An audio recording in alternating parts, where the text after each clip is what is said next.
হতে পারে এটা ব্যথা বেদনার শট, হতে পারে এটা জয় পরাজয়ের শট। এই শট থেকে যদি গোল করতে পারেন আলফিনো, তাহলে আবারও এসএসবি স্পোর্টিং ক্লাব কিন্তু জয়লাভ করবে। আর ওখানে গোলকিপার যদি সেভ করতে পারেন তাহলে অবশ্যই খেলার মধ্যে ফিরবে। তো কোনটি হয় দেখতে থাকুন, সকলে মিলে আওয়াজ করুন, শেষ শট, 5 লক্ষ কনফার্ম করার শট এটা। দেখা যাক আলফিনো, সকলে মিলে একবার জোরসে করতালি হোক। আলফিনো সামনে গোলরক্ষক চেয়ে রয়েছেন, এখানে বলের দিকে চেয়ে রয়েছেন। আলফিনো মানসিকভাবে প্রস্তুতি নিচ্ছেন, কিছু একটা ভাবছেন, শটটি নেবেন। সমস্ত দর্শক উন্মুখ নয়নে চেয়ে রয়েছেন পেনাল্টি স্পটের দিকে। আলফিনো শটটি নেবেন, নিস্তব্ধতা নেমে এসেছে। আলফিনো কি হয় এখানে, কি হয় অবস্থা দেখতে থাকুন।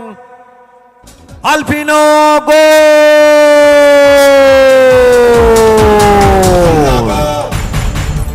হ্যালো তো দিলেন আপনি এক ঝটকায়, মনটাকে হিলাই রে, নজরটাকে কেড়ে নিলেন, পাটাকে চালাই রে। দুর্দান্ত গোল করলেন শেষ মুহূর্তে এবং দলকে জয় এনে দিলেন। ব্যাক টু ব্যাক দ্বিতীয়বারের জন্য চ্যাম্পিয়ন এসএসবি স্পোর্টিং ক্লাব। এসকেউজি ঢোলকাটার ফুটবলের নন্দন কাননের আকাশে বাতাসে ঘোষিত হলো আবারও একবার দ্বিতীয়বারের জন্য চ্যাম্পিয়ন এসএসবি স্পোর্টিং ক্লাব। অবশ্যই আমরা ধন্যবাদ জানাচ্ছি দুই দলের সমস্ত প্লেয়ারকে।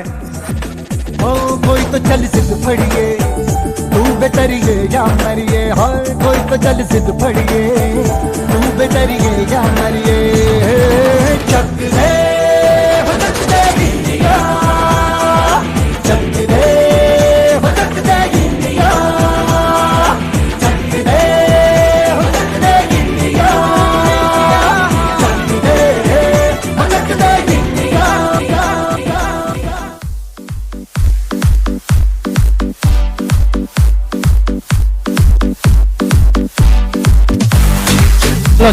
আলোচক